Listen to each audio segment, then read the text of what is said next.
BX1 +, toujours plus d'actu. On vous avait promis une petite balade dans les Marolles, et ben on y va. On est avec François Guillain de la société Bruxelles by Food. Bonjour, merci d'être avec nous. On voulait vous appeler pour évoquer des balades que vous organisez. Il y en a justement cette semaine. Et comme on n'a plus le droit d'aller au théâtre, qu'on n'a plus le droit d'aller au concert, on s'est dit tiens, c'est l'occasion peut-être de redécouvrir Bruxelles de l'autre manière, et en particulier les Marolles. Vous proposez une visite des Marolles par le biais, non pas des bâtiments, par les façades historiques, mais par le biais des luttes des Marolles. Expliquez-nous ce que vous proposez comme balade. Ça dure 2 heures, je crois. Qu'est-ce qu'on voit quand on vous suit ? C'est ça, donc c'est une balade, bonjour d'abord, c'est une balade d'environ 2 heures, comme vous l'avez dit, qui sillonne le quartier des Marolles. Et l'angle qu'on a choisi d'attaquer pour cette visite, c'est les luttes sociales. On sait que les Marolles, voilà, ça a été le théâtre de nombreuses luttes, rébellions, luttes de classe au cours de l'histoire. Et nous, on en retrace quelques-unes, pas toutes évidemment, au cours d'une balade assez agréable dans les ruelles des Marolles pendant 2 heures. Ouais, donc on connaît la fameuse bataille des Marolles, quand les habitants s'opposent à la construction d'immeubles qui auraient nécessité la destruction de certaines maisons ou de certains bâtiments qui existaient à l'époque. Ça, c'est 1969, ça a notamment été retracé dans des films. Mais il y a d'autres épisodes. C'est quoi la guerre des matelas, par exemple ? Alors, la guerre des matelas, c'est un épisode qui vient pile 20 ans après la bataille des Marolles. Et il y a toute une série d'habitants qui sont du jour au lendemain priés de quitter leur logement. C'est que du logement social à l'époque. Ça se passe dans le quartier de la Samaritaine. Et du jour au lendemain, on leur demande de quitter leur logement parce qu'ils sont considérés comme insalubres. Alors, les habitants, on leur apprend rien, évidemment, à ce moment-là, quand on leur dit que leur logement est insalubre. Ils voient bien tous les jours l'humidité sur leurs murs, les fissures dans les plafonds, etc.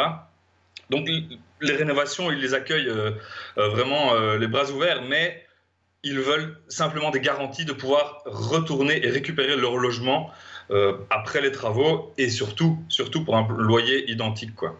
Et donc c'est autour de ça que va s'articuler toute cette lutte qui va durer tout un été pour justement pouvoir garder ces logements sociaux à des prix justes, quoi. On parle aujourd'hui beaucoup de gentrification, c'était vraiment déjà une menace à l'époque, quoi. Ouais. Comment on fait lorsqu'on est un guide et qu'on emmène des touristes ou des Bruxellois qui veulent redécouvrir leur ville pour raconter cette histoire ? Il y a encore des traces, il y a encore visible cette guerre des matelas, la bataille des Marolles. Vous nous emmenez dans les lieux où ça a eu lieu. Comment ça se passe ? Oui, c'est ça, même s'il n'y a plus vraiment des traces visibles, on sent que les rues et ruelles des Marolles sont encore chargées d'histoire.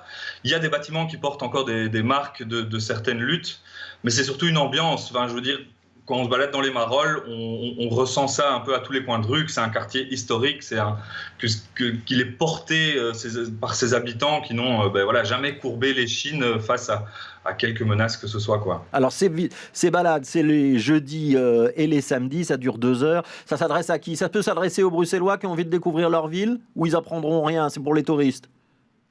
On apprend toujours quelque chose. Il y a même un vieil habitant des Marolles depuis 30 ans qui a été vendeur au vieux marché, qui est venu à la visite. Bon, je ne lui ai pas appris pendant 2 heures, mais il m'a dit qu'il avait quand même appris des choses.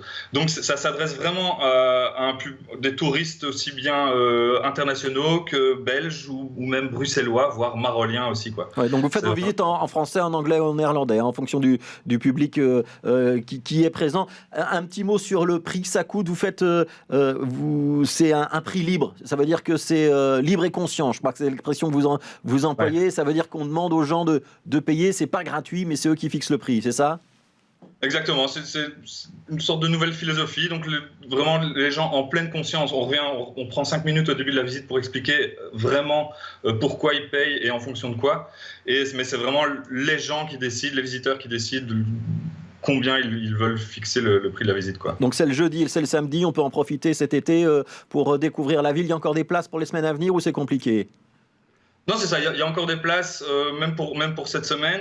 Donc les jeudis et samedis sur inscription, donc pour les visiteurs individuels, mais il y a aussi possibilité pour des groupes éventuellement, des associations ou des entreprises d'organiser des visites alors privées. Alors dans ces cas-là, on peut aussi organiser des petits extras comme un petit apéro, une dégustation de bière, de chocolat.